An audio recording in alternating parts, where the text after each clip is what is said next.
March 2021 marks the beginning of a new era for the Alien franchise as it relates to its comic series. After a legendary 30-plus year run at Dark Horse, the Alien comics are now being published by Marvel. This will see a fresh start with new stories, new continuity, and maybe, just maybe down the road, we'll see some Alien crossovers with Marvel's Gallery of Heroes. Already a slew of variant covers have been released on various Marvel titles teasing just that. But of course, the prospect of the world's mightiest superheroes facing off against the Xenomorph is hardly anything new. Back in the 1990s and early 2000s, Dark Horse would occasionally team up with DC to bring us special stories that thrust their heroes into the nightmarish world of Alien. Among these heroes were Batman, which I explored on the channel previously, and of course, the Man of Steel himself, Superman. In 1995, writers Dan Jurgens and Chuck Dixon unleashed Superman Aliens into the world. This was the first of the DC Dark Horse crossovers with Alien. Unlike the Batman story, which felt very much self-contained and a one-off adventure, the Superman story weaves together a good deal of Superman comic continuity. Superman's previous adventures hold consequence to his actions as he encounters the Xenomorphs in this story. One of the key references is a 1988 story arc written by John Byrne, referred to as the Supergirl Saga.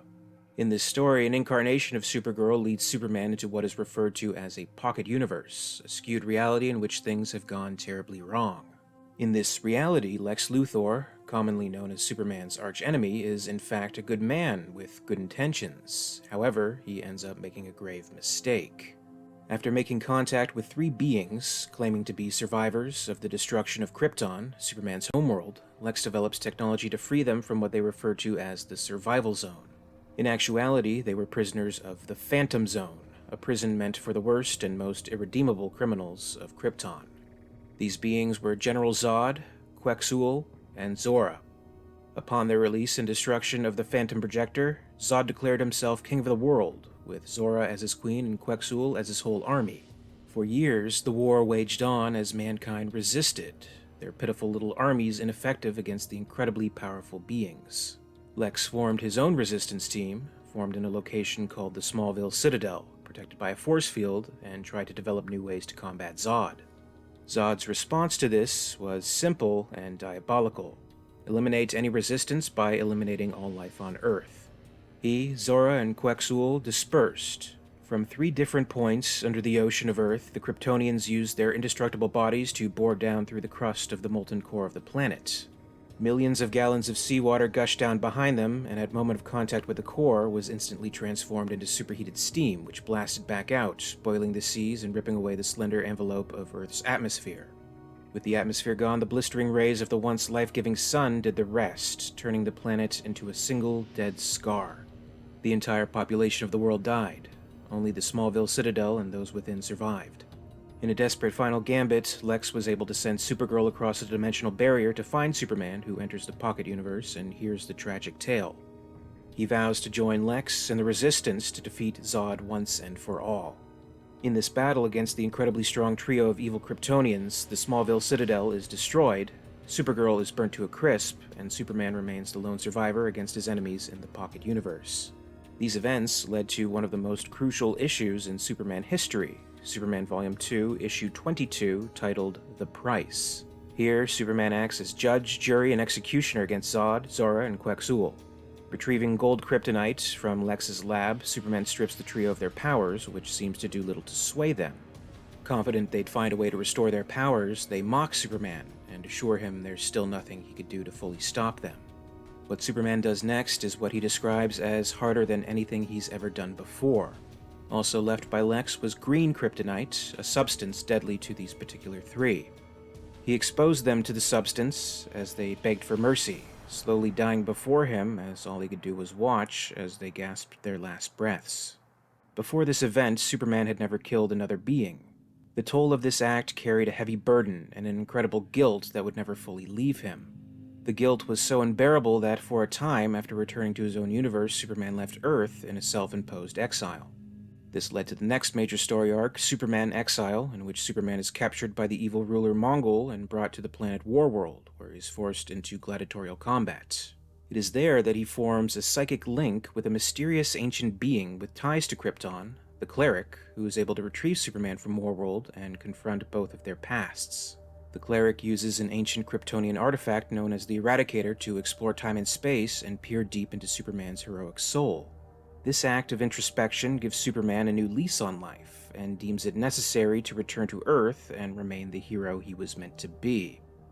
In terms of more recent continuity, at least at the time, the Superman Alien story was set not too long after the Death of Superman arc, and during this specific time in the Superman series, Lex Luthor was not present. After a fight using a Kryptonian warsuit in the conclusion of the 1994 story arc The Fall of Metropolis, Lex is left, let's say, incapacitated.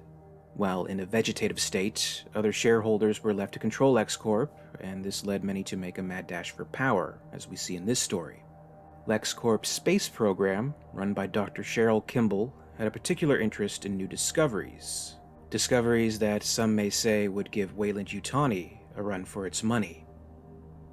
Not too long ago in our history, events that transpired in the silent vacuum of space went unnoticed by man. Times change. Satellites were launched into orbit to act as sentries, ever alert for approaching interlopers. The mission was a simple one. Sound the alarm. Clark Kent and Lois Lane waited outside of the LexCorp building in Metropolis. A mysterious invitation had beckoned the reporters at the Daily Planet to cover what may very well be the biggest story in mankind's history. Still, Clark remained wary. "Any idea why we've been called here, Lois?" he asked. "Zip. But even though Lex Luthor is no longer at the helm, LexCorp is still the most powerful business entity in Metropolis. If they want a spur-of-the-moment appointment with the press, they get it." The LexCorp representative came out to greet them and guided them to the elevator. They were invited by Dr. Kimball, who was waiting for them on the roof. "Ever met this mysterious Kimball, Lois?" "Never. If I remember my LexCorp organizational charts correctly," "And I'm sure you do," Clark interjected. She continued, "Kimball is the head of LexCorp's space program." "Not good." "Tell me about it. This private corporation has a space program that may exceed NASA's." Clark rubbed his chin thoughtfully. "What troubles me is that it's buried in secrecy. Outside these walls, I doubt there's a person alive who has the lowdown on this program." "Thanks, Clark. You've just given me an idea for my next series of stories designed to net a Pulitzer." "Hey, what if I..." "Not now. We're here." They left the elevator, entered toward the roof, and found the helipad ready and waiting.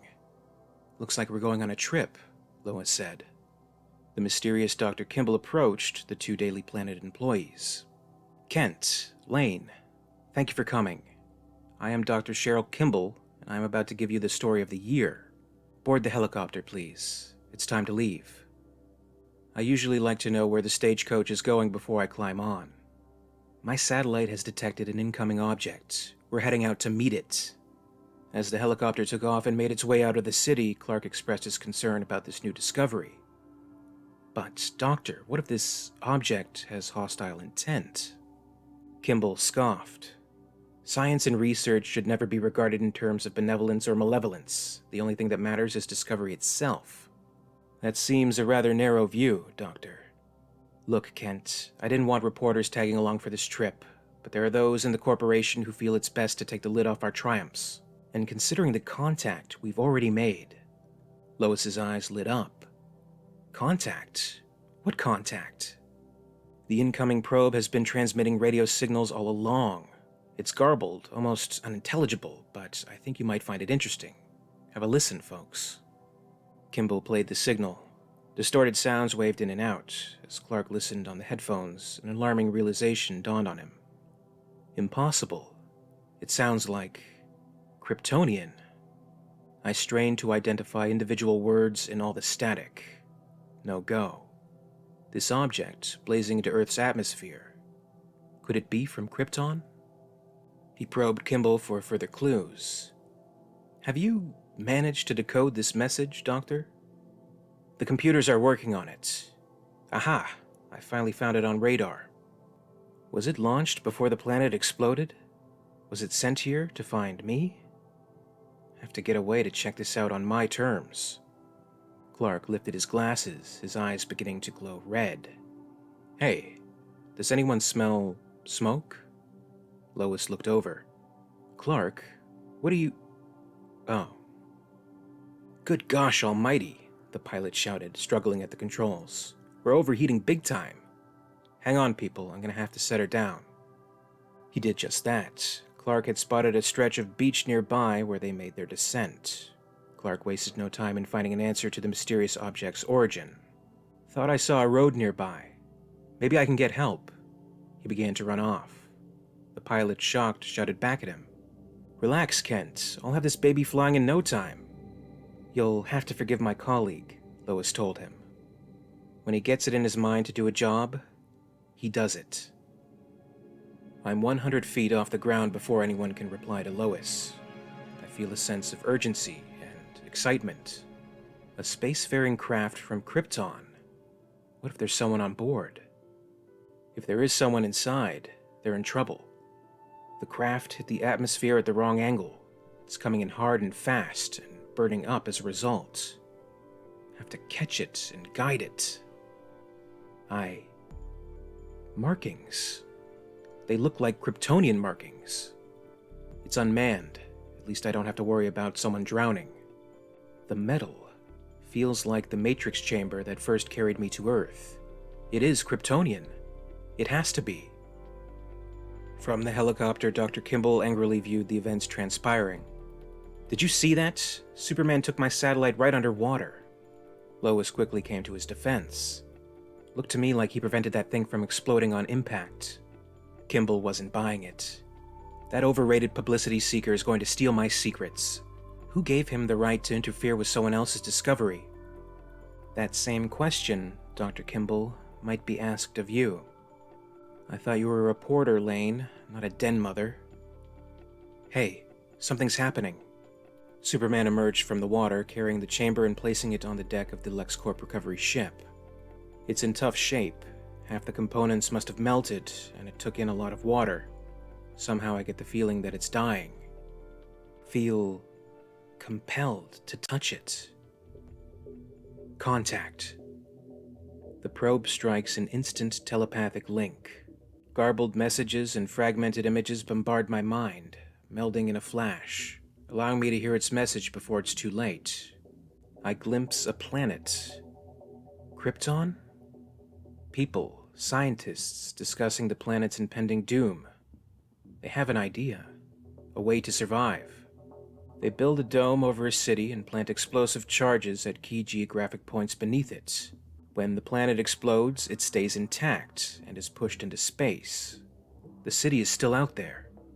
Their resources are exhausted. They're dying. The location, directions, and contact is broken. The power is gone. It's dead. By now, the LexCorp helicopter had made its way to land on the ship. Kimball descended down the stairs, Superman in her sights.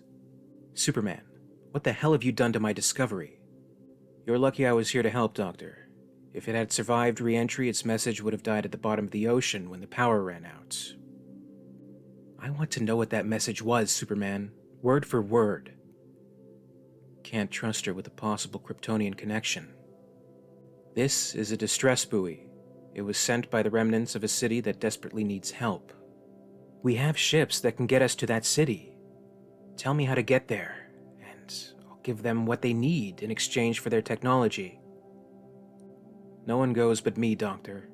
As soon as you realize that, we can work something out. It takes 2 days to work out the details. In exchange for transportation to the space city, she expects first look at all the technology I bring back. I agree, praying I won't bring back anything LexCorp can turn into weaponry. The LexCorp techs prepared Superman for his voyage. The coordinates had been set and the vehicle prepared. You're lucky, Superman, Kimball said as he began to board. You and Lane are the first civilians to ever walk the halls of this space station, and Lane never could have been included if you hadn't insisted. It's important for this to be reported to the world, Dr. Kimball. Not to mention the fact that I knew Lois to do something reckless to get here on her own, he thought. I envy you, you know. You're doing something I've always dreamed of. A journey through space, traveling to another planet. Please, let me come along. How about me? Said Lois. I can cover their story much better if I'm actually there. Sorry, Miss Kimball. Lois, I have to do this one alone. Wish me luck. Good luck, Superman. I hope you find what you're looking for.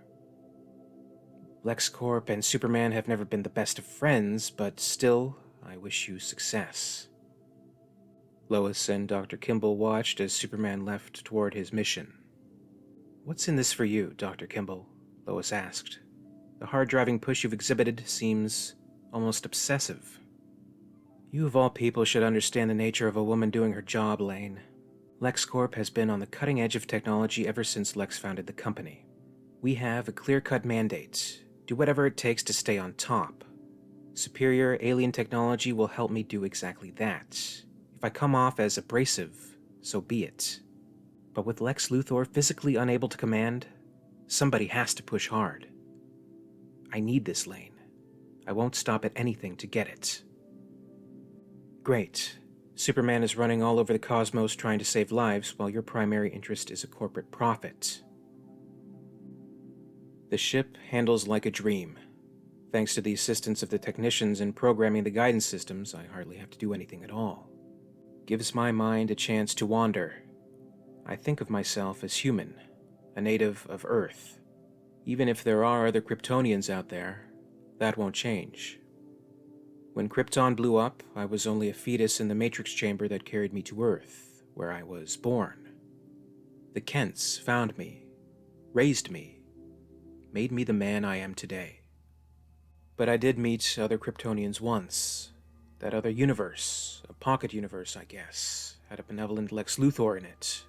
He freed 3 Kryptonian natives of that parallel universe from some kind of stasis zone they were in. But they were as evil gets. They laid waste to the Earth of that dimension, turning it into a desolate, barren atmosphere. I couldn't let them do the same in my universe to my Earth, so I exposed them to their native type of kryptonite. They died. Now I can't help but wonder what I'll find out there. If there are other Kryptonians there, I don't want to be faced with this same situation again. Killing those people was the worst thing I ever did. I was in agony, tortured to the soul. Though the people I killed only existed at the whims of a being known as the Time Trapper, I had betrayed the core of my being. I'm no killer. It's a measure of desperation that I will never resort to again, no matter how deadly the threat. Hyperspace. I'll arrive at the city soon. Dr. Kimball. We copy you, Superman. Our telemetry screen shows you are nearing the destination. You should have it in visual any second. Got it. It's just like the probe communicated to me. A domed city on the remnants of a planet. I don't tell Kimball what affects me most. The city looks like Krypton. Weird. There's a bit of an atmosphere here, probably artificially generated. Cold, though. We're far from any sun. My body acts like a solar battery, storing and processing energy in the vicinity of a sun. I'm weaker now, a side effect that will continue. The city looks deserted. No lights, no power of any kind, as though it were dead. What's that sound? Nothing. Must have been my imagination. Looks like a main entrance. Those marks on the door. Scratches? As though something was trying to claw its way in. Superman used his X-ray vision to get a closer look inside. With his powers limited, he could not get a full view. Fuzzy image, but it looks like a crude barrier has been put up. Why? Can't see through these walls at all. Even the glass dome is making it tough. Must be a combination of lead in their base, as well as a result of my dwindling powers. All the doors have those same scratches. What's that? A bus? Looks like it tried to crash its way out, and ended up doing a high dive off Dead Man's Curve. So what were they running from? Blood. I'm not the first one who's been here. Moaning. Somebody's still alive in here. This door feels like it was welded shut. Humanoids. Still alive, too. Not by much, though. They need help, and they need it now.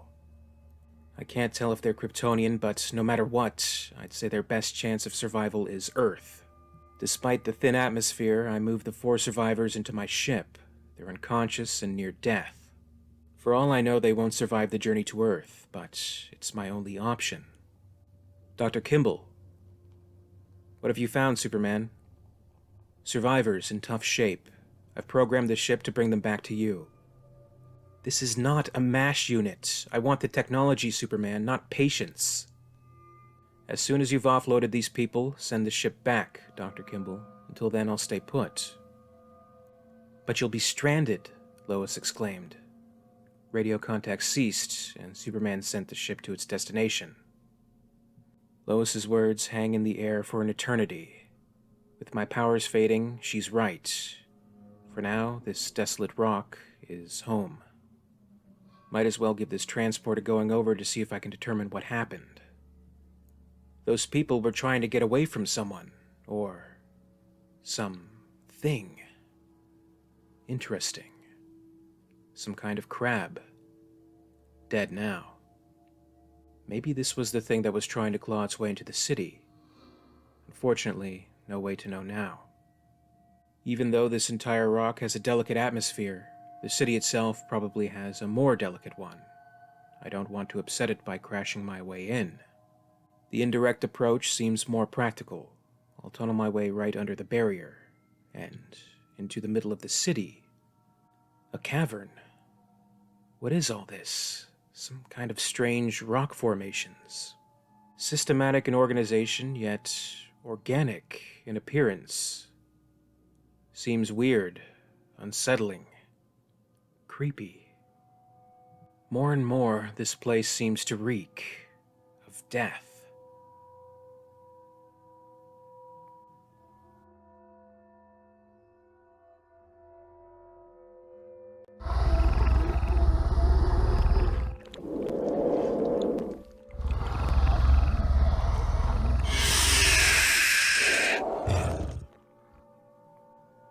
What's this? Some kind of viscous substance. Whoa, it burns like an acid. Superman turned at the sound of a loud hiss. From the darkness, the hideous creature made its move, leaping onto him and grabbing his wrist before he could make a defensive blow.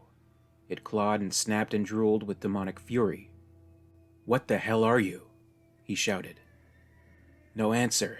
But Ugly moves incredibly fast. We end up in the dirt. No matter, though. Looks fairly harmless. I'll clear some room and try to reason with him. Wait. I know you've never seen me before, but I'm no threat. I'm here looking for other beings who look like me. Coming after me anyway, huh? I guess you didn't understand what I said. For all I know, you aren't even intelligent. The beast struck a clawed hand across Superman's chest. He screamed out in pain. "You cut me!" He pushed the creature away. "Get off," he yelled. Didn't want to resort to punching out a life form that's probably just trying to protect its territory from a stranger, but if it won't listen to reason, it's going down. Superman struck his assailant with all his force. It let out a piercing screech and fell backwards, seemingly knocked out cold. That takes care of that. Didn't expect anything like that thing. It sure didn't look Kryptonian. What's going on here? A fierce hiss echoed from behind him and the alien's tail wrapped around his neck. What the? Superman escaped the grasp and faced the creature head on.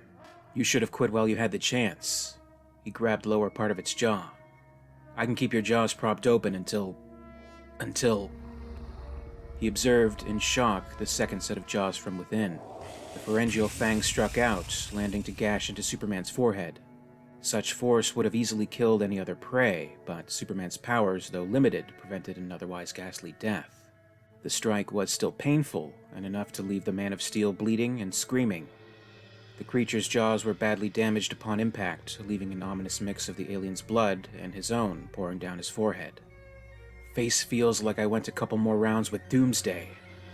Time to take off the gloves, try to cut him, wound him enough to slow him down.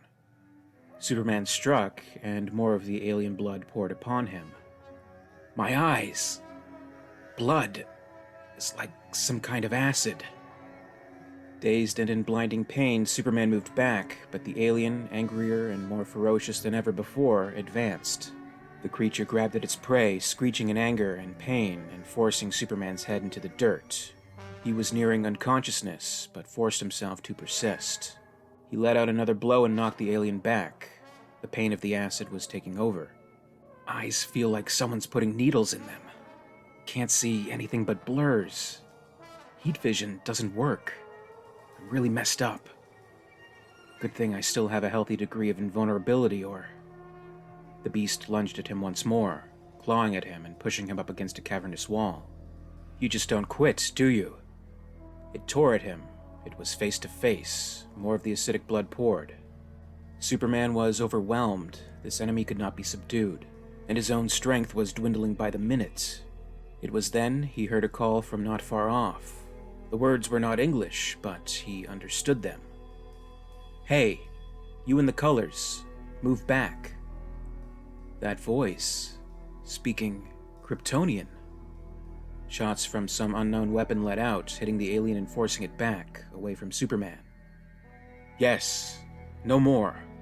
No more, he yelled out, knocking it to the ground himself and continuing to swipe blindly at the air. The figure appeared, staring down the beast, which was already rising up once more. Stay back, mister. It's about to get a little warm around here. From the shadows emerged a young girl, bearing what appeared to be a flame unit. She aimed at the creature. Slinky ugly, well done. Get it while it's hot, she shouted, and fired. Flames erupted from the weapon and engulfed the ugly bastard. It screeched in pain and hit the ground. Narrowly avoiding the blast, Superman attempted to rise to his feet. Can't see, but that must have been a flamethrower. My, the girl exclaimed. You look like you could use some ice. She helped him up and guided him away. Come on, let's get out of here before more of the critters show up. You mean there are more of those things out there? He asked in disbelief. More of them, she replied, almost amused. Only about a couple of million. Where are you from, anyway? I'm from... She interrupted, staring at the mess left behind after his brutal encounter. Wow, you even got the creep's blood on your face. So why hasn't it eaten its way through your skull by now? Let's just say I've got special abilities. I'm like a solar collector. Give me enough sun, and I can take more than the average guy. Sure, got it. They moved on, the girl guiding him by the cape. What was that creature, anyway? I've never seen anything like it. You really are from off-rock, aren't you? Off-rock? Yeah, as in not from the bubble. You must have come here in a ship. Yeah. That explains your funny accent. Sometimes I have a hard time understanding you. I don't get the chance to speak the language often. I came from a different planet, a place called Earth. Never heard of it, but if it has living people there and no critters, then it's okay by me. Have a seat and let me check out those eyes of yours. Superman sat slumped against the wall, still exhausted and blinded, as his savior sifted through supplies. This stuff really burns, he said, rubbing at his face, and the light just seems to irritate it even more. Try this. She unraveled medical strips and began wrapping around the wounded area. Normally, we treat these strips with an herbal medication. Our medicines have been gone for years. How did you find out about us? Distress buoy. You mean one of those things finally worked? Those were launched years ago. Hundreds of them, before I was born. So long, but how did this get so out of control? What happened here? Here in... This place was called Argo City. Argo. Yep, nowhere else could be this bad. No supplies, hardly any food. Those monsters have wiped out most everybody. So, what should I be calling you? Cal. Call me Cal. And you? Kinda like yours. I'm Kara. If in space no one could hear you scream, it was especially true of Argo City's survivors inside the ship sent back to LexCorp by Superman. As the insides of one particular passenger were ravaged and distorted by the alien embryo inside, there would be no help to come as he cried in pain and terror. A monster ripped through his chest and was born on the lonely vessel as it made its way through space, heading for Earth. The alarms on LexPort Station blared as the ship approached. With no one manning the craft, concern spiked that its arrival would be anything but graceful. Condition red. Condition red, the computer voice warned. "Will somebody please shut that thing off?" Kimball yelled. "Alarm system terminated, Dr. Kimball," the LexCorp tech announced. "But that doesn't change the situation. The survivor ship that Superman sent is going to ram into us in less than 2 minutes." "Impossible. The ship's guidance system is fully automated. It should land itself in our docking bay." "Oh, it'll land all right," said Lois. "We just won't be alive to talk about it." "You're an observer here, Lane. If you want to stay, you'll have to keep your opinions to yourself. Try contacting the ship again. All frequency sweep." "Still no response," the tech said, frustrated, keying in on all possible frequencies. "Their flight and communication systems must both be out. Let's try to establish a link between our computer and the ship's." "Superman wouldn't have sent a damaged ship. Something must have happened along the way. If we can get the computers talking, we might be able to override their controls and pilot the ship." "No chance! Evacuate while there's still time," the tech shouted. Dr. Kimball pushed him aside, taking control herself. "I built this station. I won't give up." Kimball may not be my kind of person, but she knows her stuff, thought Lois. "I just want to know what happened out there." Dr. Kimball's maneuvers were successful, and the ship was able to dock. After decontamination procedures were completed, Kimball sent in medics to investigate and to aid any of the injured passengers. The decontamination required 10 minutes, possibly leaving the medics with not enough time to save the passengers. Their findings were unfortunate. "Too late for this one," said one medic, as his colleague choked over the sight. "The way his chest is torn apart, the controls must have exploded and really ripped him up. 3 of them are unconscious, but alive." Dr. Kimball called over her command. "Get them to the infirmary. Double quick." Lois stared off into the mysterious sight. "Is it okay if I stay here and look over the ship?" Kimball agreed as she made her way to the infirmary with the medics. "Fine. I'm not letting these people out of my sight." "Of course you won't," thought Lois, as she made her way closer to the ship. "You can't wait to pick their brains for some key scientific discovery that will make your career. I'm more interested in this ship. Without it, Clark is stranded on that barren asteroid, and I can't shake the feeling that he's in real danger. These controls look like they exploded, and this slimy substance, weird, unearthly. That ship sat there isolated for 10 minutes before we got to it. What did that cost us? And, most of all, what's happening to Clark?" Kara guided Cal through the sewer systems of Argo, following a shortcut to further help. "This way, Cal. There's a makeshift medroom right around the corner." "Lead the way, Kara." She stopped at a hole in the wall. "Wait. Time for an ugly check." Cal waited and tuned into his own senses. "That creature's acidic blood may have blinded me," he said, "but my hearing is better than normal. Sounds clear." Kara agreed. "Let's go. To survive here means you have to keep one step ahead of the uglies." They made their way to the makeshift medroom. How can this city be so empty? It seems big enough to hold hundreds of thousands of people. Argo was stranded a long time. Lack of supplies and food can wipe out folks pretty quick. Add an army of bloodthirsty killing beasts, and people die even faster. "Are you sure this medicine will help?" "Not at all. I've seen that acid blood eat through floors over a foot thick, sometimes 4 levels in a row. Seems to me that it should have eaten away most of your skull. Must be those special abilities you mentioned." She raised an eyedropper filled with the medicine over Cal's eye. "Hold still." The medicine did its work, seeming to help as Cal rubbed his eyes and began to see with some clarity. "You seem to know your stuff," he told Kara. "How old are you anyway?" 16. Around here, though, you grow up real fast. There's still so many questions I have. So much I want to know. It's depressing. Talking about it isn't exactly fun, you know? Kara's tired, worn down by this excruciating life.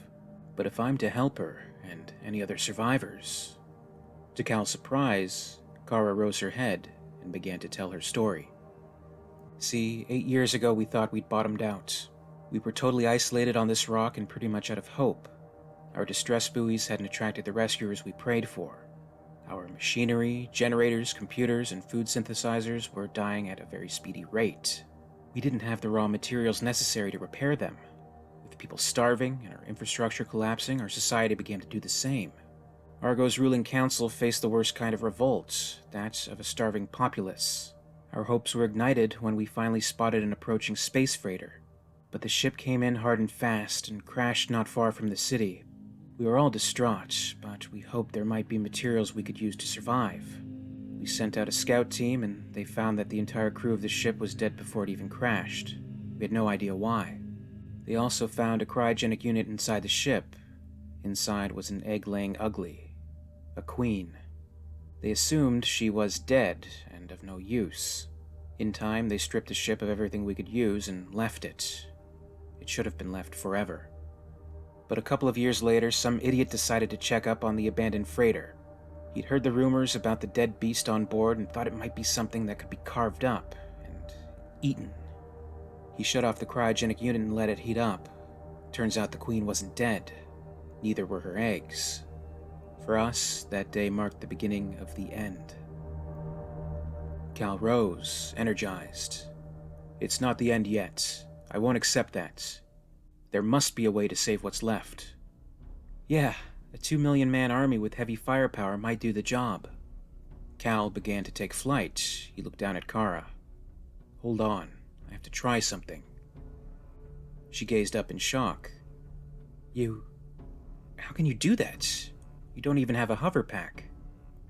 Like I said, I have some special talents. But I intended to fly a lot higher and faster. We're so far from a sun that my body has lost a lot of energy. At best, I'm at 20% efficiency.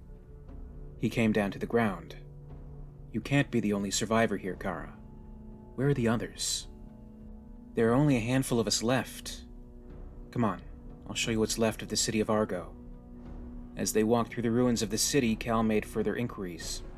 Those eggs of the queens, how are they able to breed into such a threat? The uglies can adapt to just about any environment imaginable, Kara answered. And they breed as much as they want, as long as they have enough hosts. See, the aliens start out as hand-sized creatures that pop out of the eggs. They find a face to lock onto, impregnate a human being with an alien embryo in the gut, who will later break out. Gruesome stuff, you know? It was then Cal turned away, considering his earlier actions. I saw one of those. It was next to those survivors that I sent to Earth. Oh my God. What have I done? On LexPort, Kimball and the station's physician monitored a surviving passenger sent from Argo.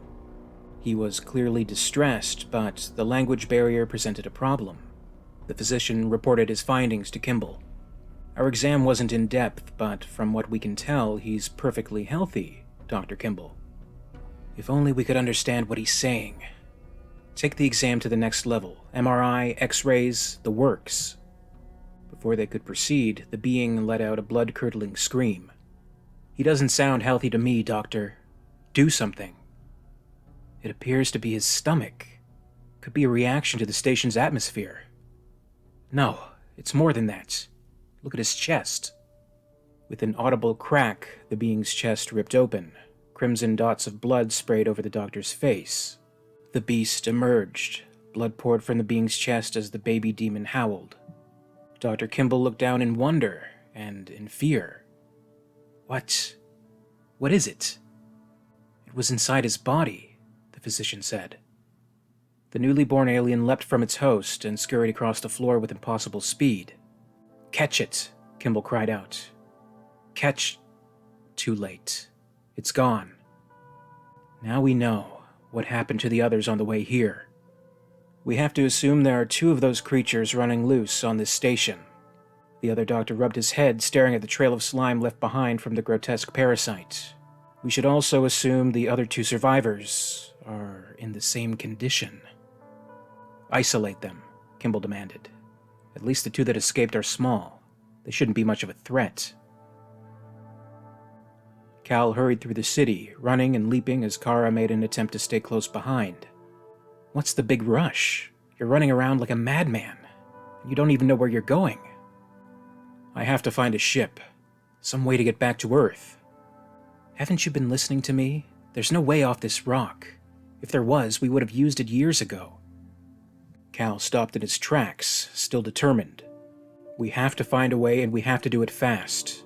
My people are supposed to send that ship back for us. But if I sent those creatures to Earth, I've got a feeling we'll never see it. Suddenly, the sound of shots rang out from not too far away. Both Cal and Kara looked back. Gunfire! Coming from the box, Kara exclaimed. The box? Kara pointed in the direction of the gunfire's source. That's the last safe place on Argo. The Uglies must have finally found it. We have to get there, but it's an hour's run. I can get us there faster. At least, I think I can. Cal grabbed Kara, lifting them both up into flight. It seemed to be working, though not perfectly. Hang on, he said. Kara gasped in delight. Wow, this is great. I don't tell her that it's taking every bit of effort I can summon to do this, and as much as I want to help her, I'm even more concerned about Lois. Back on the station, Lois's own concerns were certainly growing. Along with the LexCorp techs, Davis, she tried to piece together the events that unfolded. You're sure that will tell us what happened? The tech nodded. This computer records everything that happened in the ship's cockpit, Miss Lane. If one of those little critters Kimball told us about was inside, we'll soon know all about it. If one of those monsters really did burst out of that man's chest, then Superman is in terrible trouble. How long before the ship can be repaired and sent back to him? Before Davis could reply, he stopped dead in his tracks and let out a gasp of pain. He struggled, and his chest heaved. Something was ready to rip out of his chest.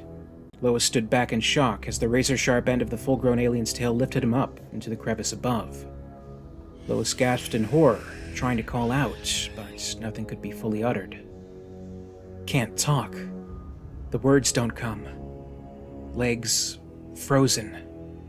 Can't move. Can't run. She stood still in fear as Davis's lifeless body thudded to the floor, and the hideous parasite descended and advanced upon her. What are you? It takes us nearly 5 minutes. By the time I get us there, I feel so exhausted I'm almost a normal human. Kara pointed the way. I was right. The Uglies found the box. Find a gun and start blasting, Cal. Blow those buggers to hell. Kill them.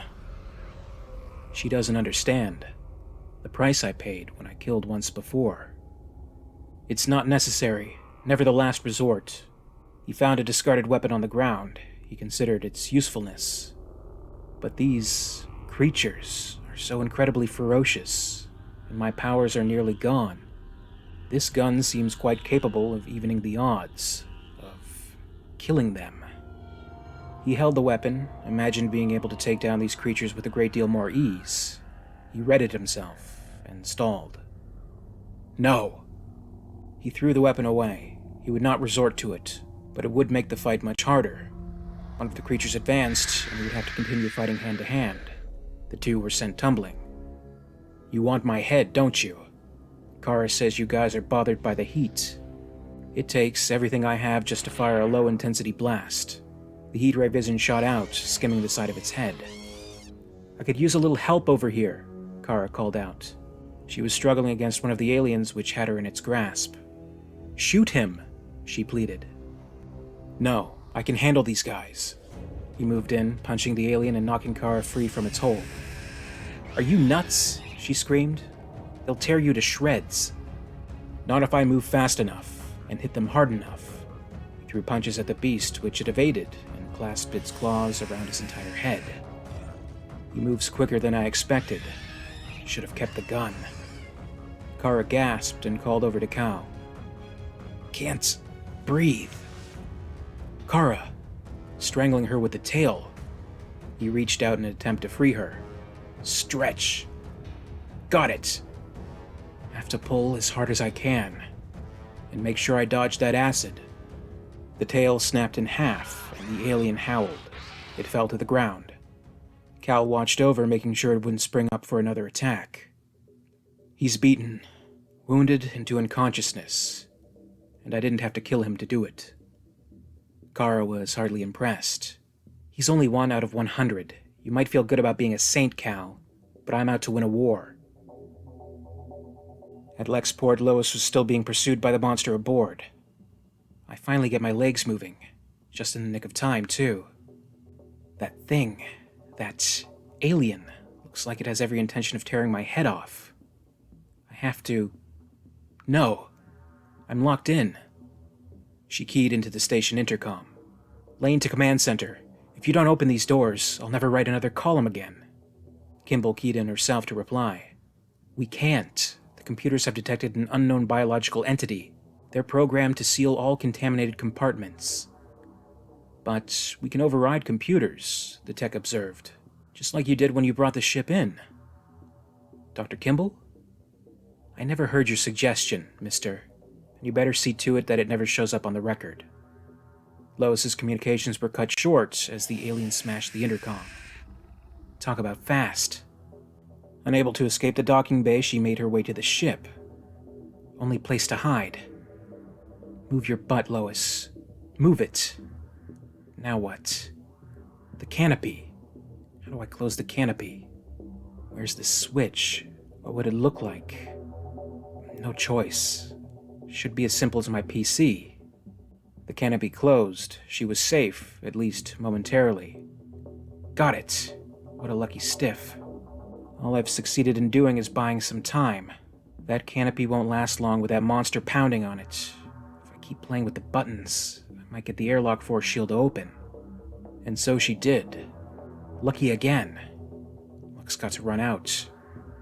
The airlock opened and the vacuum of space pulled back the alien. It struggled and kept grasping at the canopy. Lois looked up. Let go, you ugly son of a... Let go! Now I have a new problem. The pull of the vacuum is so strong that it's pulling the ship out of the airlock. Kimball was observing all of this on the security monitors. She couldn't help but be just a little impressed. Smart woman. Close that airlock. I do not want that creature sucked into space where we'll never get it back. The tech followed her orders. As the airlock began to close, the alien finally made its way into the ship by crashing through the canopy's glass. It's in, Lois screamed. In that split second, releasing its clawed grasp to attack Lois, the force of space pulled it out, just before the airlock closed. It was sucked out of LexPort's docking bay and consumed by the darkness of space. Lois crawled her way out of the vehicle. Thank God I made it. Why did they close the airlock, though? Did they do it to save me? Did the computers do it? Or did Kimball do it with the intention of saving the alien? She certainly seems like the type who'd value discovery of new life over the existence of an old one. And if this creature is typical of what Clark's experiencing, how will he ever survive? He was barely doing just that, in the midst of a brutal fistfight with hordes of alien assailants. Been fighting for almost an hour and they show no sign of letting up. These creatures are relentless. There are too many here and more coming. Retreat is our only option. Kara, get all your people in one location. I'm getting you out of here now. Made it. Where are the rest? Dead. He and I are the only ones left. Okay, hang on. I think I can fly us out of here. You think? That doesn't exactly inspire confidence. I don't mention that flying is no longer an option. All I can do now is jump. Fortunately, I can jump pretty high. For the first time, I realized the man is in tough shape. It's one of those moments that makes me wish I had some real medical skills, but even if I did, it probably wouldn't help. No, don't you dare leave me alone. I don't want to be the last one. He's gone. She thinks she's the last survivor of an entire planet. I know exactly how she feels. Kara, we have to move on. No, I'm tired. Terribly, terribly tired. I have been fighting and struggling and battling and going to war since I was a little girl. I feel like I'm 200 years old. I feel like I'm drowning in a gruesome nightmare that will never end. Let them come for me. I don't care anymore. All I want to do is sleep. Cal felt a deep sympathy for his companion and all that she had been through. After all of this, it was true, she needed rest. Go ahead, Kara. You deserve it. I'll stand watch. Kara went to sleep, and standing watch, Cal leapt atop one of Argo's highest towers and observed the city. Strange. She's distraught because she feels that she's the last of her kind, while I'm elated to find another Kryptonian. When the time is right, when I know we're safe, I'll tell her where I'm really from. First, we have to get past those killing machines. Vision powers don't work much now, but I can still see well enough to know there are hundreds in the city and thousands outside. The odds are overwhelming. If LexCorp doesn't send their ship back here soon. Cal's thoughts were cut off by a large cracking sound that rung through the city. The sight he witnessed brought on terror. They pierced the dome. Now those devils will pour in. Fuel lines rupturing. This whole city is going to blow. The blast was enormous, sending the tower crumbling down as Kara awakened below. The tower. Can't fly. Kara looked up to see the destruction and Cal falling, certain to meet a horrible fate. Cal! Cal! Have to hope I'm still invulnerable enough to survive. He fell hard, crashing into the ground. Debris tumbled over him, burying him in concrete and stone. The rubble remained stagnant, silent as a grave, until finally, Cal emerged. He called out to Kara. No answer. She has to be alive, Cal thought. I must find her. Have to get to her before those creatures... Too late. One of the uglies lunged at the prey it had found. His calls to Kara must have given away his location. The hissing, drooling beast wrapped itself around him. Not now. Get off me. He flipped over, trying to escape its grasp. I said get off. More followed, hissing and screeching and piling onto the weakened Kryptonian. He swung and punched and struggled, and they came at him in even larger numbers. Kara, he called. Don't worry. I'll do nothing. Too many. Scratching, clawing, biting. Kara. Sorry. The world went to black. In his mind, a memory played out. Superman. This psychic vortex is the product of your mind. It will tear us apart if you do not provide another focus. I'm sorry, Cleric. I was resisting any thoughts of this place, but I never can for long. It always comes back to this. Tell me about it. What happened to this world? They did. They rendered this world lifeless. They killed 5 billion people. General Zod, Quaxul, and Zora, 3 super criminals whose power rivaled my own. From a Krypton that never should have been. I do not understand. It's not easy to explain. A monstrous cosmic entity called the Time Trapper somehow stole a split second of eternity and created this pocket universe. A skewed reality where these 3 escaped Krypton's doom and used their powers to render this duplicate Earth lifeless. Then they and this world were not real. No, Cleric. They were very real, and they were guilty. The verdict is so recorded. The sentence shall be death. There was a certain element in this reality which removed the criminal's powers, and other whose radiations were fatal to them alone. I used both substances on them. I acted as judge, jury, and executioner. Since that moment, I have known little peace. There were no alternatives. Alternatives? Yes, a few. I could have simply left them, powerless on this dead world, to die of asphyxiation, or I could have brought them back to our reality with me. But then what? Zod had boasted they'd find a way to get their powers back. If they'd ever made good on that threat, no force on Earth could have stopped them. You see, I couldn't risk transporting such dangerous creatures to any other world, but I couldn't just leave them there. I was the only force for justice left in that sad reality. They had killed an entire world. I couldn't let such a crime go unpunished. I hate what I did that day, but nothing in my power could erase it. I buried them here, amid the desolation they'd created. but I'll never bury my shame. It was the first time I had killed other living beings. I swear, it will be the last. I understand, my son. I too had the lives of others on my conscience. I too went into exile, but your exile has deprived the world of a great hero, your family of a loving son. End your exile. Claim the legacy that is rightfully yours, and fulfill both our destinies. After all you've seen, all you know of me, you still want me to have it. My son, I have looked into your soul. Yours is the heart of a true hero. If you have sinned, it was in the cause of justice. Cleric, I believe that life is a precious gift. Then do not seek to escape from it, as I did. Embrace it. Prove yourself worthy of being Superman by living and working for the preservation of life. I are the sole survivor of Krypton. You and this artifact are all that remain of that world. I have guarded it for 200 millennia. Take it. Learn from it. As long as you endure, Krypton lives on. No telling how much time had passed. Cal began to awaken, disoriented and in pain. Head hurts. Where? No. Oh no. He realized where he was, where the drones had taken him. The heart of the infestation, the home of its matriarch. These must be the eggs Kara mentioned, and that thing over there has got to be the queen. Have to get loose. I know what happens next. He looked over at the egg nearby. It's opening.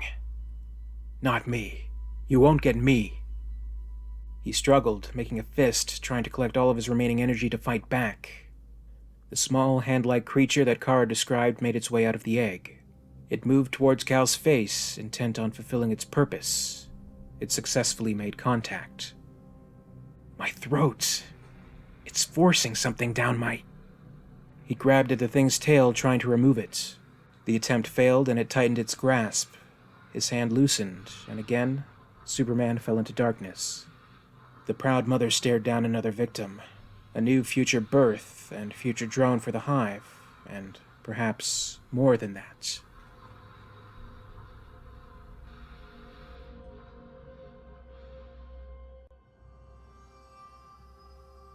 Lois ran down the halls of the LexCorp station, shaken by her encounter and looking for further answers, and most importantly, looking to survive. Clark calls me a survivor. The day Perry hired me, he told me I had spunk. Whatever I've got, I'm going to need it all today. Weird, deadly aliens are loose on LexCorp, and they've got to be stopped at any cost. It's them or us.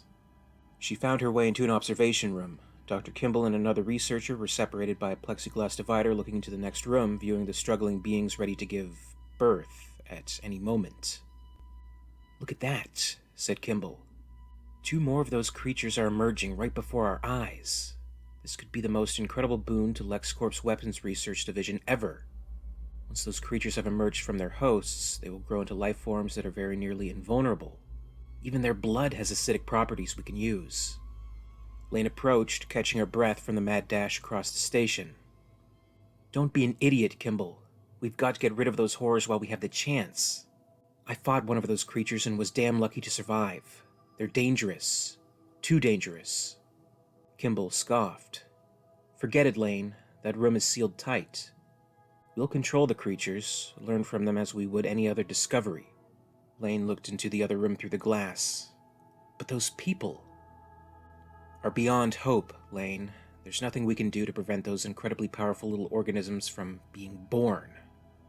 That much was true. As anticipated, the monsters burst from their hosts, almost in unison, screeching a wretched cry of birth. These too were destined to grow and become as large as the other beasts on the station. It was already too late to save the hosts. She couldn't prevent the births.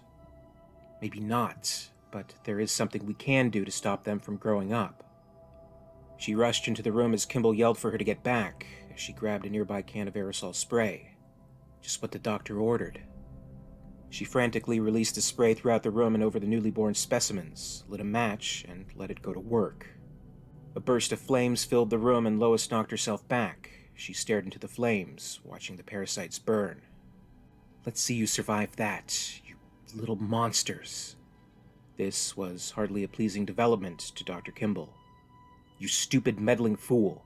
This is not some ridiculous morality play about who deserves to live and who deserves to die. This is science." "No," said Lois. "This is justice." Kimball took a swing at her. "Here's your justice." Lois fell to the floor as Kimball made her way to the weapons locker. "You've hampered our efforts, but you haven't killed them. Somewhere on this space station, a fully grown adult alien full of incredible biological secrets is waiting for me. I'll find those secrets, right after I've reduced you to nothing more than a bad memory." Again, Cal drifted back from the darkness and tried to sort out his clouded mind. Feel wrong. Feel upside down. Unconscious. Have to come out of it. What happened? Oh, yeah. That thing latched onto my face. Tried to force something down my throat. Then I blacked out. But it looks dead. It failed. How do I get out of this? The monsters all peered over him. From close by, the call of a familiar voice shouted out. "Back off, uglies, or I'll turn you all to ash." Kara, materializing out of thin air. How the... Transport units. You developed that kind of technology? One side, Cal. She fired the flame units, answering Cal's question. Not me. Remember that alien ship that brought the beasties here in the first place? The transport unit was one of the things we dug out of the wreckage. It has limited range and its power is almost drained, but it delivers the goods. Hang on. This pocket controller will zap us out of here and put us back together in the main units. Hurry, Cal said. They look hungry. She keyed at the device. It hummed and fizzled and then went silent. Cal turned toward his companion. Tell me that doesn't mean what I think it does. No power, Kara said. The main unit is dead, and so are we. They remained in place. Kara fired the flame unit as a warning, and none of the creatures came to advance further. Weird. They aren't attacking. In fact, they're getting out of our way. But that doesn't make sense, unless... She aimed the flamethrower at Cal. Get out of my way, or I will burn this man to a crisp. The Queen hissed and stalled, seeming to understand. Cal, however, did not. Kara! Cal, those marks on your face. You're infested. You've got one of those things inside you, and it's a queen. I threatened you and they backed off, because you're carrying a queen. No wonder they won't harm you. But I feel fine. I can't be carrying one of those things. Oh, you're carrying one. There's no doubt about that. Come on, let's move it. She led the way and Cal followed along. What do I do now? There's always been a way. Before. Look, I told you before, there's no hope. No one ever survived being infested. I will, Kara. I have special abilities, powers. If I can get nearer to a sun to recharge, I will survive. They made their way out of the cavern, back to the outskirts of the dome. What is it with you? Do you get paid by the word for being such an optimist? Don't act tough and jaded with me, Kara. You believe in the future too, or you wouldn't have beamed yourself into such a sticky situation to save me. So, thanks, again. You seem to have a knack for pulling my butt out of the fire, more than I've ever done for you. It's not that big of a deal. Maybe I'm just hoping you can get me off this rock. See, I don't mind dying. I just don't want to die here. Cal took a closer look at Kara. Your face. One of those monsters locked onto you, too. That means... Kara, I don't want you to worry about this. All I have to do is get you to a sun and we'll both survive this horror. As a Kryptonian, you'll get powers too. You'll be fine. Kryptonian? But I'm not Kryptonian. Are you telling me you are? Of course. You must be too. You speak Kryptonese. I know it sounds a little different from mine, but I thought that was just an accent. Cal, I don't understand how you can possibly be from Krypton. I was taught that no one could ever leave that planet because they were genetically linked to it. To leave means instant death. But why, Kara? Why is Argo so linked to my home planet? This Argo, named after its sister city on Krypton, was originally on the planet Odaline. This was the planet of my ancestors. Long ago, a traveler came to our planet in a great spacefaring ark. This cleric was the greatest prophet my planet had ever known. He was a sad, lost soul, for he had recently left Krypton with 100,000 Kryptonians bound for paradise. But he didn't know of their genetic link to the planet. Those Kryptonians all perished shortly after their departure. The cleric was an inspiration to my ancestors. They wanted to follow his guidance, but his despair forced him into exile. Clark took a deep breath. I know the cleric. I encountered him on a lonely asteroid in one of the greatest adventures of my life. She continued. Even though he was gone, his teachings were embraced. Odaline revered the Kryptonians and, as tribute, adopted their language and many aspects of their culture. We believed them to be spiritual protectors. But how did you get off planet? I thought it was impossible. My father, Jor-El, developed a cure. He sent me to a planet called Earth before I was even born. Krypton died a horrible death, Kara. Just like Odaline. I'm the last. Wow, no wonder you look so disappointed. You thought Argo was from Krypton. Cal. Kara took out a photograph, handing it to Cal. I want you to have this. It was taken when I was only 6 years old. You'll make it off this rock. I know it. If I don't, at least this will survive. Kara, stop being such a defeatist. Hey, I know my odds of survival are 0, okay? After that building collapsed, I went looking for you, and the aliens dragged me in front of a small grouping of eggs. One of those things got on my face, and, well, I'm dead, and I know it. Cal paused, taking another deep breath. Wait a minute. The air seems thinner. The atmosphere pumps are giving out. Kara couldn't help but laugh. Now we have our choice of deaths. Be eaten from the inside or smother in a vacuum. Kara, I told you I'd get you out of here, and I will. I'll take you to Earth. You'll love it there. There's a very special woman named Lois who will help you ease into Earth's society. Kara closed her eyes. She briefly imagined this possibility. If only I could believe that. I've always wanted to live in a peaceful environment, have a semblance of family. You're sure I'll fit in on Earth? That I won't stick out? Positive. This Lois you mentioned, she's your mate? Pretty much, but I want you to know one thing, Kara. You speak Kryptonian. You know the culture and history. To me, you're family. Now let's stop talking and get to work on leaving here.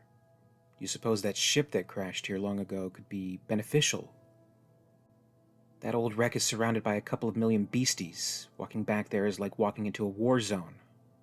Cal and Kara began to run, heading through the dying city. If you know a better way to get off this rock, I'm all ears, Cal said. Okay, you win. You want to go down there on a suicide run? I'll be there with you. Cal began to keep mindful of the breaths he was taking. If we don't find something to breathe soon, it won't matter. The air is getting really thin. Kara led ahead, guiding Cal to a possible solution.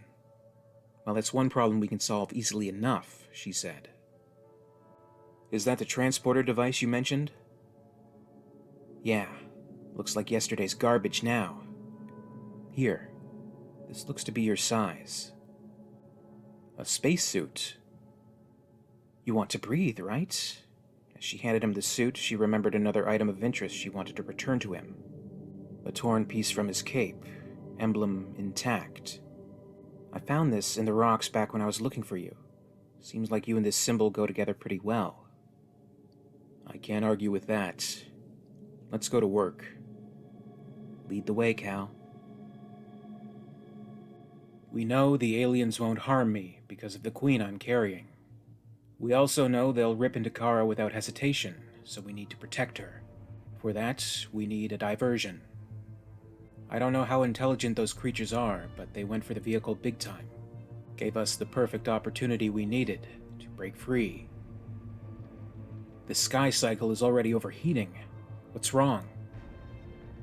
It needs air intake to cool the engine. In this vacuum, there's no coolant.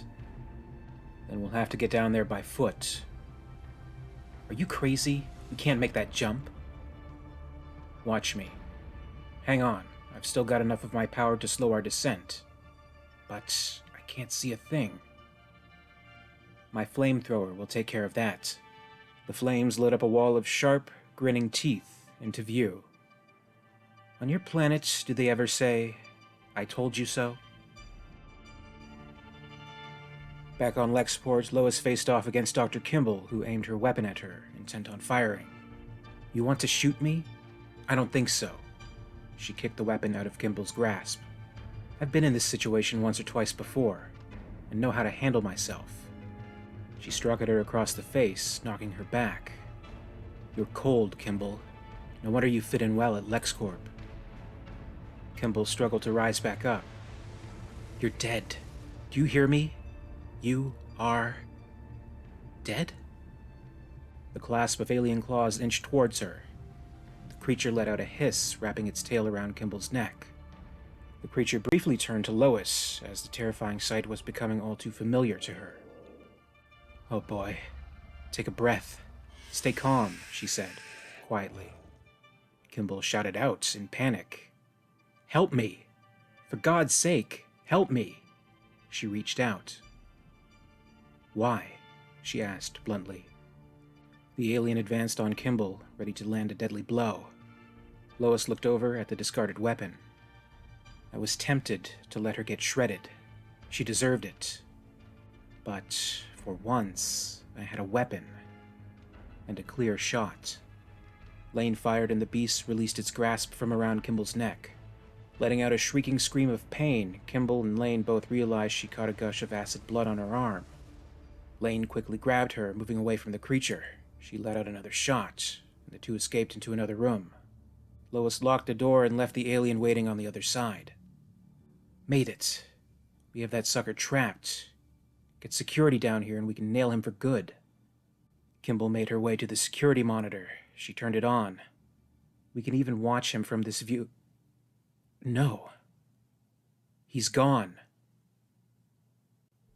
Kyle and Kara were carefully navigating through the threat of xenomorphs as they made their way to the ship.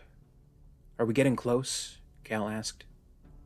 Near as I can tell, Kara said. The wreck should be just around the next bend.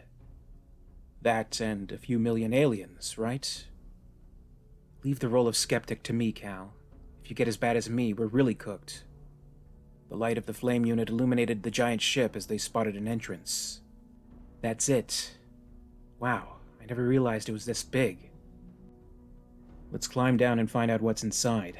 Just to be sure, keep that flamethrower pointed at me so those nasty buggers are held at bay. This looks like a good place to enter. Kara made her way in.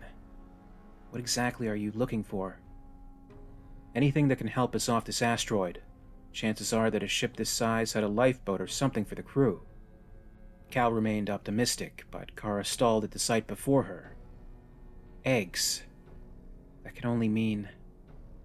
A queen, Cal exclaimed as the large matriarch loomed over and bared its fangs. Easy, Cal said quietly.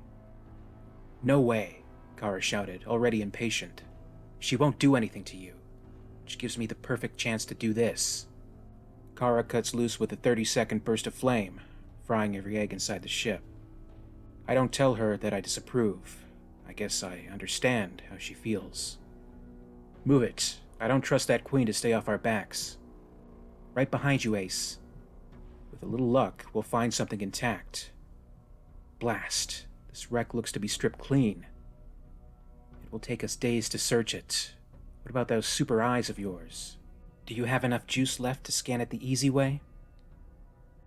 My powers are almost totally shot, but I have to give it a try. I concentrate as much as possible, focus on one thing, making my X-ray vision work. Almost. It's a strain, but it works.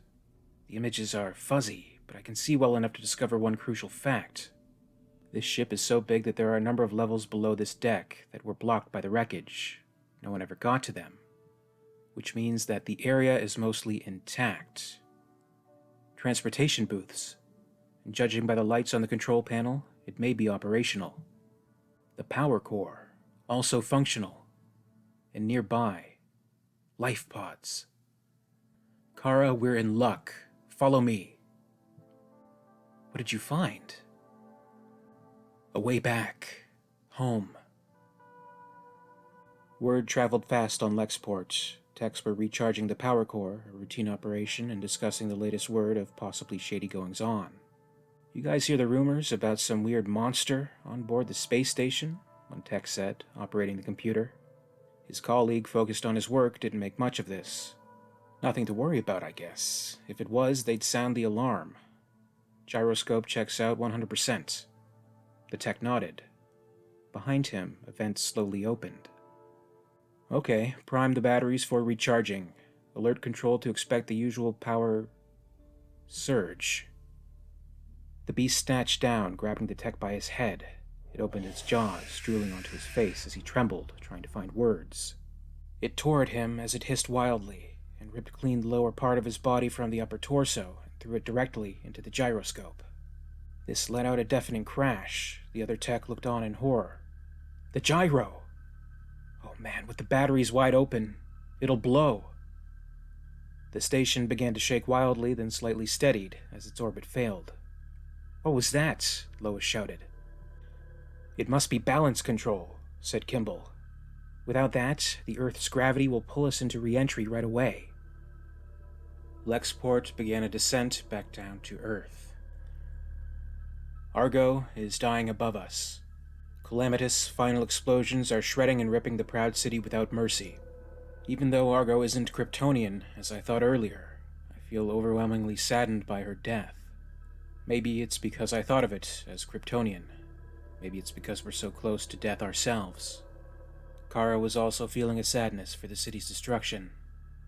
So long, Argo. You weren't much, but you were home. I'm sorry, Kara. I know what it's like to lose a home. She had loosened the grip on her flame units, enough to let her guard down as an alien leapt from behind and snatched at her suit. Cal! Help! Cal grabbed at the flamethrower. Isn't it enough that we're stranded on a dying rock with very little chance to live? Do these monsters have to pursue us into the grave itself? I'm tired of it. Tired of your godforsaken relentlessness. Tired of your ruthless ways. And most of all, tired of your ugly faces. He fired at the creature. Kara avoided the flames. The beast was knocked back, though not dead. Kara let out a grin as he handed the weapon back to her. Nice to see you use deadly force, Cal. I might just make a fighter out of you yet. I told you before that I won't kill sentient beings, Kara. I plan to adhere to that principle. Yeah, well, stick close, okay? I can feel those critters crawling all over the place. And the minute you get 2 feet away, they'll make breakfast out of me. What's that? One of the ship's escape pods, but it will never fit out of this jettison chute. Assuming it works, we'll have to find another way to get it out of this old hulk. Let me see what I can do. I became somewhat familiar with the technology of this species after we stripped the ship.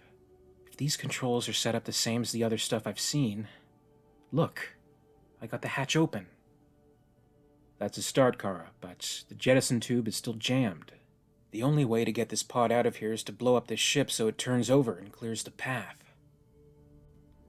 But we don't have enough explosives for that. Stay here. I'm going back to the power core. That should do the job. Sounds reasonable, but you have to stay here and prep the ship. You're the only one who knows the way to this Earth of yours. You need to program the computers and clear this debris. It's too dangerous for you. The engine area is festering with aliens. Cal, I'm carrying. I'm not gonna make it no matter what happens. But you, if you can get off this rock... I've told you before that I don't want to hear that kind of talk. We are both going to get out of this. Then let me be the one to blow this wreck. You need one heck of an explosion, and since I'm familiar with the technology here... Cal interrupted, seeming to agree. On one condition. On one condition. There's a way that might work. Do you still have the pocket transporter control? Right here. There's a transporter booth right next to the power core. Since that area of the ship is still functioning, we can assume it does too. As soon as you've rigged the ship to blow, jump in, and I'll bring you right into the pod. The condition was agreeable. They hugged, hoping the plan would work. Kara began to tear up. Before I go, Cal, there's one thing I want you to know. You've been a spot of light that I never thought I'd see here. I love you for that, Cal.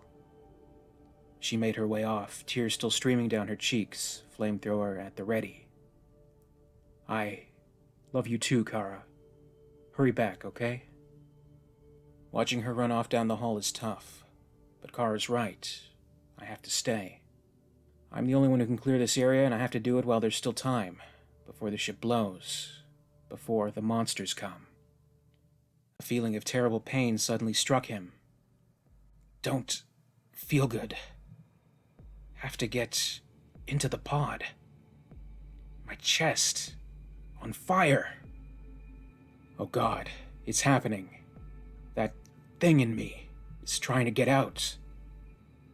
Right here, Cal, Kara announced into her communicator. You better be ready to go because I'm almost done. The light show is going to start in about 2 minutes. That's it. I'm heading back for the transport booth. Be sure to beam me out before she blows, okay? The pain. Excruciating. If I didn't have some small measure of my powers left, I'd be dead by now. Is this the fate that awaits Kara? I can't let that happen. There must be a way to save her from this. Kara, I've got the control. I'm ready, Cal. Do it now. Bring me back. Wait, one thing might work. Stay there, Kara. Whatever you do, don't leave the booth. Why are you talking like... Hey! The device activated, flickering, but only briefly. Then it stopped. Kara looked around. Cal! It didn't work. Cal? She heard a noise from behind her. Something's coming. Don't leave. I know what I'm doing. Stay in the booth. They're trying to get in. Got to keep them out. With a ferocious swipe, the alien queen crashed at the transporter booth as Kara leapt out of the way. Time to bug out, she shouted. Kara! Get back in the booth! Kara! Radio silence. No. The pod's launch sequence has started. He heard her on the communicator once more. It's the Queen, Cal. She's here. The ship will blow any minute. Have to get out and help Kara before... Pain. So intense. The pod is starting to move. That means the whole works is going to blow. The blast is 100 times more powerful than I expected. The city, asteroid, and aliens die in a blinding flash of light. Kara. It had to be Kara. As the pod's computer takes control and guides it on its survival run, and all the remnants of a proud people are vaporized, I can't help but feel like I've lived through this before. Kara, I failed you. If you'd stayed in the transporter tube, you'd be here with me now, and you'd be fine. I found a way to save you from the alien inside. This is it. It's coming. The pod is making the jump into hyperspace. One chance. If the pod drops out of Earth's solar system, close enough to the sun, my powers will return. Already feel stronger. I'm back. But it's still trying to get out. Hurts. Okay, you little parasite. I'm betting I can outlast you and keep you from carving me up. And that's a bet I'm not going to lose. Ugh. It works. It's gross and weird, but I eventually regurgitate the creature. The festering, oozing embryo had emerged from Superman's throat. Both he and the parasite floated in the cold of space. It was done. He was safe from the violent birthing process that had inevitably taken the lives of so many others. Still, Superman was not in the best of shape. I feel wasted, totally, emotionally as well as physically. All I want to do is rest, but the LexCorp station is in trouble. Almost in Earth's atmosphere, close to burning up. This will be tough. Gravity has a good grip on it, but I won't let anyone else die today. We're turning over, Dr. Kimball observed. How in the world is that possible? Lois had a feeling she knew what was happening. Superman. Superman must be back. Relieved at the return of her savior, Lois momentarily forgot about the threat still on board.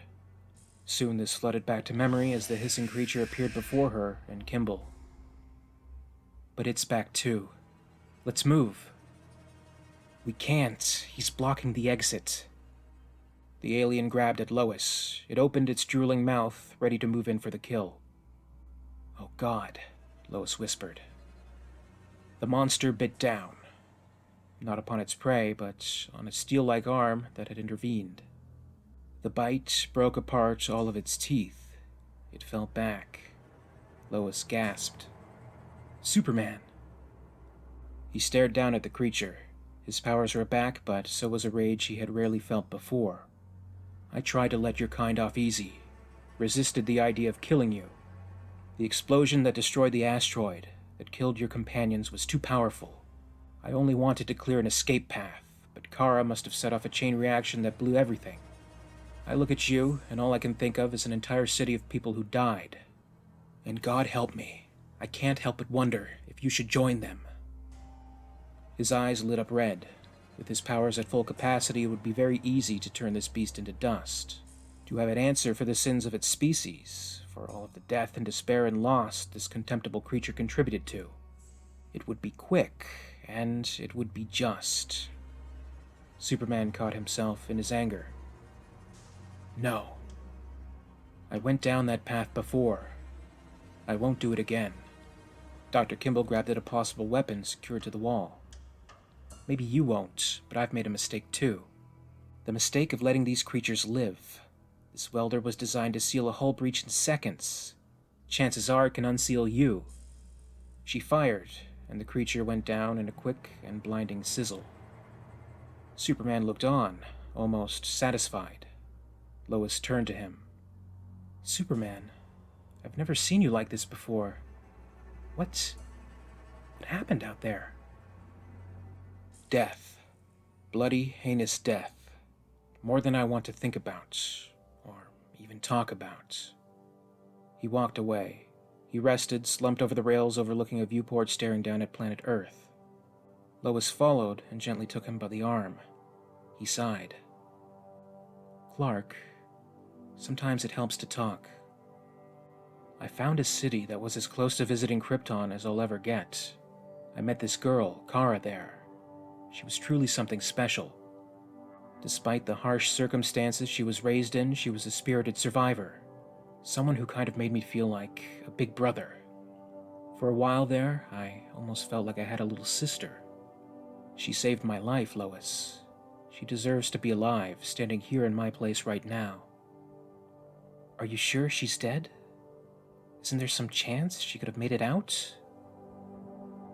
I came close to saving her. I really did. See, she had one of those creatures embedded inside her. While she was in the transporter tube, I realized there was something I could do to save her from the alien inside her. I used the transporter to teleport the alien right out of her body. But it took precious time, and before I could transport her to safety, everything went to hell. The chances of her making it to an escape pod were 0. And even if she did, she doesn't have any idea where Earth is or how to get there. I saved her from the aliens, Lois, but I couldn't save her life. She died with the asteroid. All I can do is remember her, and hope that she has finally found peace.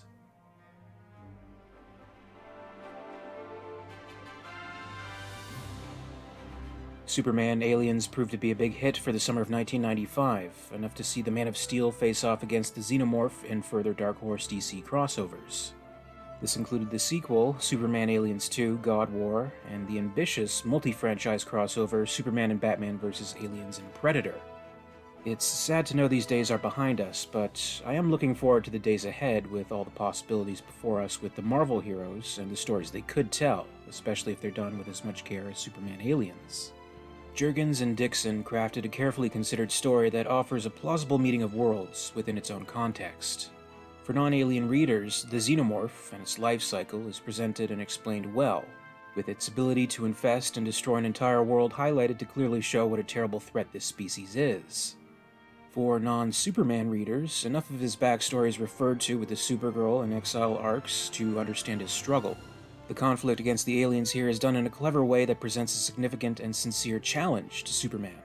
The knee-jerk reaction to hearing the prospect of a Superman vs. Aliens story would be probably one of dismissal initially.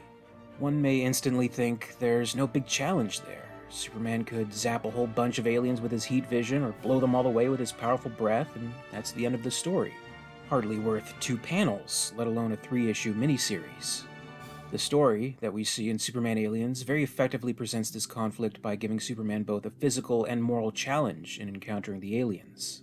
He's far off on another planet, away from the sun, the source of his powers, and as he mentions, is only working with about 20% of his strength. He's still able to put up a good fight against the aliens, but it's a fight that terribly drains him, especially since he initially downplays their threat. And even though these are relentless, remorseless, nearly unstoppable killing machines, unclouded by conscience amongst all delusions of morality, he can't kill them. He won't. That's his code. They're still living beings, and he won't betray the promise he made to himself. I think that's an important aspect that perhaps otherwise could have been justifiably overlooked. So in all senses, they remain true to his character, in a story that weaves together the established continuity and the character traits against a formidable new alien foe. I thought it was exceptionally done. One worthy of both our beloved aliens and worthy of Superman. Superman, no doubt, is one of the most iconic characters in pop culture history. As a kid growing up in the 90s, I loved my comics, I loved reading Aliens, and I also loved Superman. I was first introduced to the character through the Death of Superman story arc, which was a huge deal at the time. It's actually hard to describe now what a significant event this was, with a story that affected and crossed over into all DC comics. They all connected through this tragedy of losing a hero. I remember going to school and trading, borrowing different comics from friends, and trying to piece together this larger story.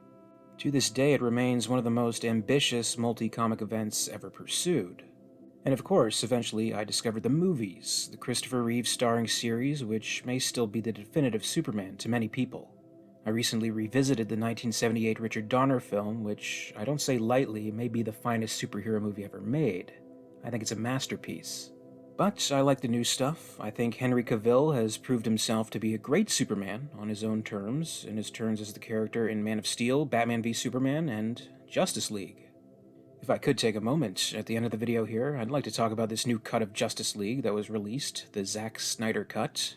Like a lot of people, I was highly anticipating it, and almost still in disbelief that they actually made it happen, and was finally able to watch it in all 4 hours of its glory. I really enjoyed it, and it truly does the heart good to see the studio put their faith, and plenty of money, into restoring the original vision. The theatrical cut was quite poor. It was hardly all it could have been, and there are plenty of factors that contributed to its failure. I think we as Alien fans know better than most the consequences of a film having a concrete release date and a troubled production. But Justice League was especially troubled, marred by personal tragedy, hastily completed and sent out into the world anyway. But here we are, after years of the fans demanding it, supporting Zack Snyder's vision, with a new version, restoring cut footage, adding newly filmed footage, newly completed special effects, and a story that feels much more focused. Certainly that 4-hour runtime allows for plenty of exploration of the story and its characters, and I personally love that they went that big for it. I think it delivered on the hype, and from what I've been seeing so far, I think the fans and supporters of this cut have gotten what they wanted. It's kind of funny how this all turned out, that one of the biggest movies of 2021 was basically already released in 2017. And maybe this will turn the tides a little bit. I've heard that Henry Cavill has given up the role of Superman, but I hope that's not true, and I hope that maybe the positive response to this Snyder Cut may inspire him to continue on, and Affleck as Batman, for that matter. I have to admit, I never ever thought the Snyder Cut would see the light of day, at least in this form, so I feel anything's possible now. So I do hope we'll see more from Cavill as Superman. I think there's a lot more he could do with the role if given the chance. One of the things that struck me about this particular cut of Justice League is that, unlike the theatrical version, we go through this movie truly feeling Superman's absence. Throughout the whole thing, we're anticipating his return, which we don't see for, I think, 2.5 hours. But when he's finally back, the impact is huge. When he finally sorts everything out and joins the team, the impact is huge. Very good handling of the character. So I'd truly love to see more, but if you've made it to the end of this video, those are my thoughts on the Snyder Cut, in case you may have been curious.